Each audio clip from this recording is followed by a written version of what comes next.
Delta State Governor Ifeanyi Okowa reiterates his commitment to encouraging visibility in politics as he inaugurates 5 women amongst 80 new commissioners in the state. Speaking in Asaba, the state capital, Governor Okowa says that his resolve on the issue is a deliberate attempt towards enhancing women participation in the decision-making process of governance. He also urged them to commit themselves to their responsibilities with a greater sense of urgency in the remaining period of his tenure, adding that his administration is proud of its achievements in the last 6 years. On our oaths, we intend to keep working and delivering the dividends of democracy to our people till the end of our tenure.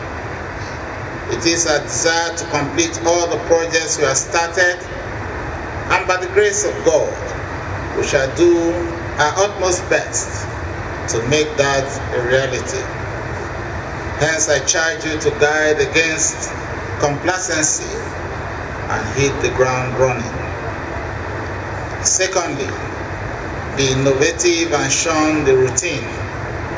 As leaders, you must be strategic in your thinking, encourage and welcome new ideas, and be ready to take bold action.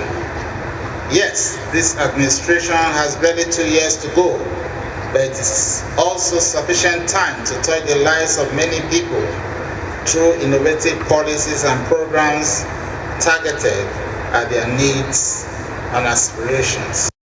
And now, for all of the latest developments in Delta State, let's cross over to Asaba, where the newly sworn-in Commissioner for Information, Charles Anyagu, speaks to us. It's good to have you join us on the program. Thank you very much. Good afternoon. All right, so first things first, congratulations on your reappointment as Commissioner. The Governor has just sworn in 18 new commissioners into his cabinet, and 5 are women, to basically encourage increased visibility and also participation of women in governance. Can you tell us more or speak more on that? Well, you recall shortly after the dissolution of the cabinet on the 18th of May, that was of course last 2 months, I did say that the governor, just like a referee in a football match, thought it wise to take a second look at his team, and that the essence was to ensure that he's able to also bring in on board those who remain focused and assist him to realize the stronger data agenda and then finish strong. And so in reconstituting the cabinet, he took into consideration individuals who will come on board and not be distracted by politics, or who will also help him to further interpret the agenda that he has set for himself, and indeed to meet up with the aspirations of Deltans, particularly in line with the promises he made in the course of the 2019 electioneering campaign. And so in doing so, he has also seen that the women and of course the female folks have played a great role in ensuring that the government is stable, and that there is a time to also increase their participation in governance. And that is why out of the 18 so far, you have 5 females coming on board, and then of course assigned very, very critical ministries. But the essence of the reconstituting the ESCO is to ensure that everything work in line with the aspirations of Deltans, and indeed with in line with the promises the governor have made to the people of Delta. For me, I feel very, very privileged being given the opportunity to once again return to the cabinet to continue to tell Deltans and indeed the entire world the many good things and laudable projects that the administration have been executing in the last 6 years running. And so we are quite pleased that some of us were privileged to be brought back to the ESCO. And I can assure you that our responsibility is to up the ante and try as much as possible to deliver in line with the promises the governor have made to the people, and of course not forgetting that our people do have aspirations that they desire that should be met by those of us who are in authority.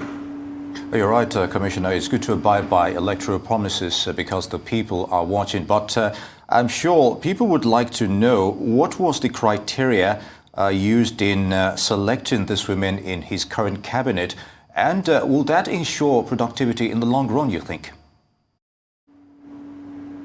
Yes, it will.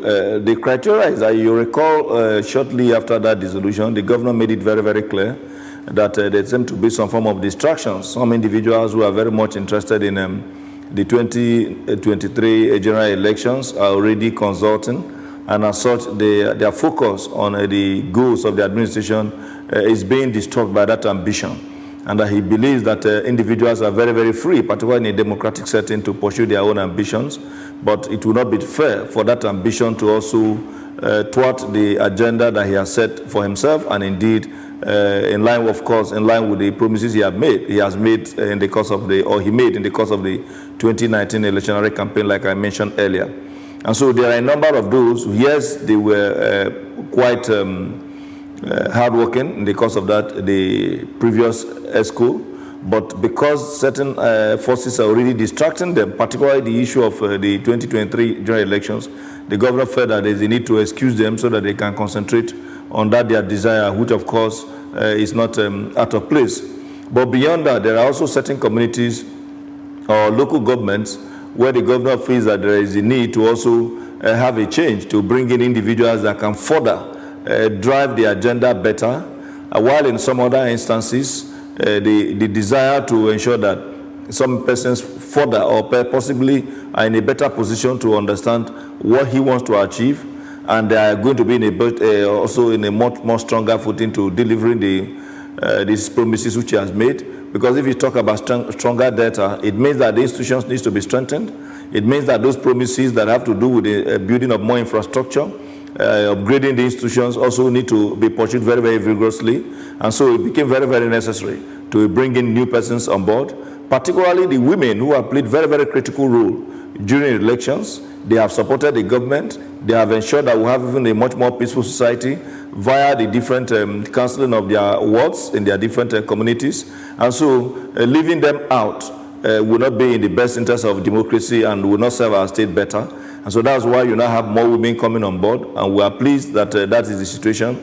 Perhaps in the course of bringing in more persons that will make up the entire cabinet, the governor will also likely also think of how to bring in some other women on board.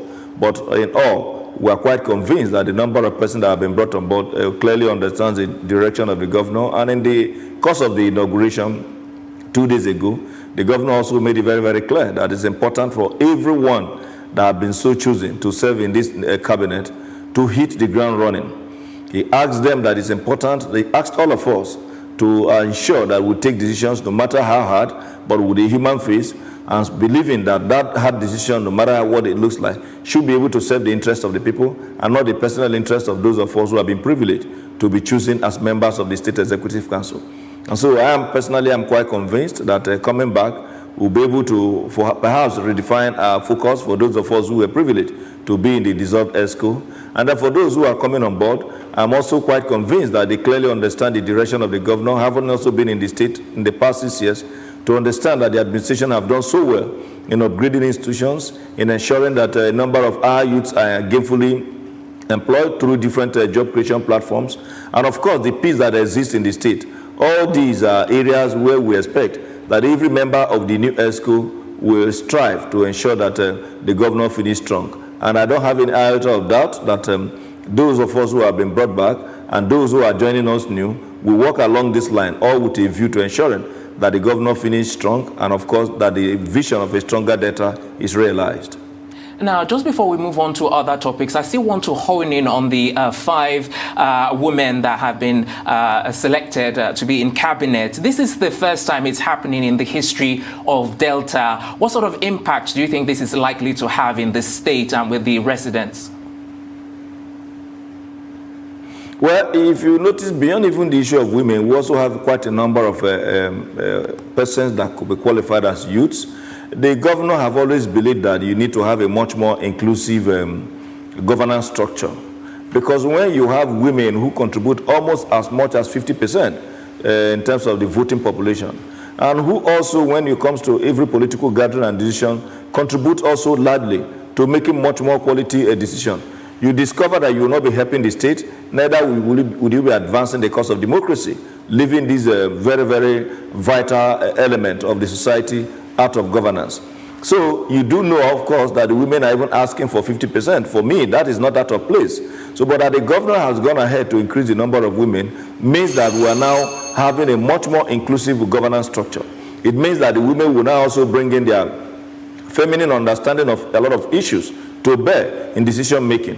Women have a way of taking a look at what the society wants.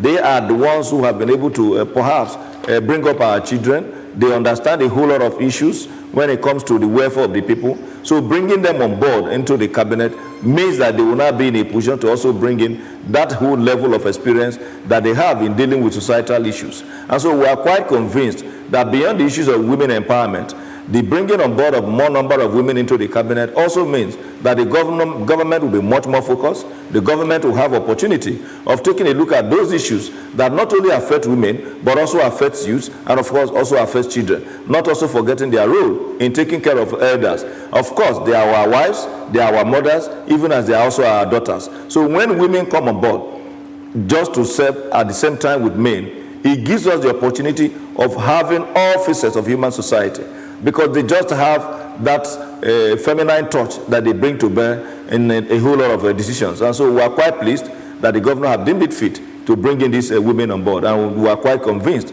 that they are coming on board with, to a very large extent, improve the quality of decisions that are to be taken, not only as it affects women, but generally as it affects the delivery of infrastructure and, of course, the welfare of the people. We're not forgetting the issue of security, which is also a very, very key element of the reason why government is even in place in the first place. Indeed, Commissioner. And briefly, please, still talking about infrastructure, there seems to be a break in projects execution, inspection and inauguration since Governor Ifeanyi Okowa dissolved the Executive Council in the state. Will that affect his administration to deliver before 2023? Briefly, please. No, we have been on with the project commission and inspection. Even just yesterday, he inspected one of the very, very critical bridge linking the people of Ndukwa West and Ndukwa East. It's the Beneku Bridge. It's a very, very long bridge that has gotten to as much as 75%. And the governor has given a marching order to the Ministry of Works and the contractor that it must be delivered in the first quarter of 2022. Because with this bridge, these two local government will be able to communicate much more effectively than they are doing at the moment. Right now, if you get to that particular community, you see that they have what we call pontoon, this particular kind of a boat that have to ferry vehicles across and then also carry a number of individuals for them to be able to commute in the other part of the local government. And so with that particular bridge that was inspected yesterday, we believe that when it's completed, a whole lot will happen between these two local governments and indeed other communities that are in other local government that are quite close to these two local governments. But beyond that inspection yesterday, not too long ago, just barely a week ago, about 4 days ago, the former governor of Cross River State, Lieli Moke, was also in the state to commission a number of roads in a Kasar local government area of the state. And of course, just barely up to 2 weeks ago, the governor also brought in some other persons to join him to commission the governor of Adamawa was also in the state to join him to inaugurate the Central Hospital in Asaba. And so there has been a lot of activities. So the dissolution of the ESCO did not reduce the speed that much. But the reason why he did not also waste so much time in reconstituting the ESCO is because he wanted to gain further speed. What the governor has said as part of the efforts that will be brought to bear on the issues and promises he has made is that a lot of inspection of ongoing projects will be taking place. He has asked the commissioners in the different ministries to ensure that they, of course, keep an eye on all the projects that are ongoing. And I can tell you for free that our 2022 budget is going to focus largely on the completion of a number of these projects, because there are so many projects that are ongoing. Most of them are legacy projects that will further fund the projects so that the engineers, the contractors are able to deliver not only quite on time, but also deliver indeed, Commissioner Aniagu, but I would like you to hold your thoughts on those issues. We'll be right back with you. You're watching Newsday. We'll be back in a moment. Stay with us.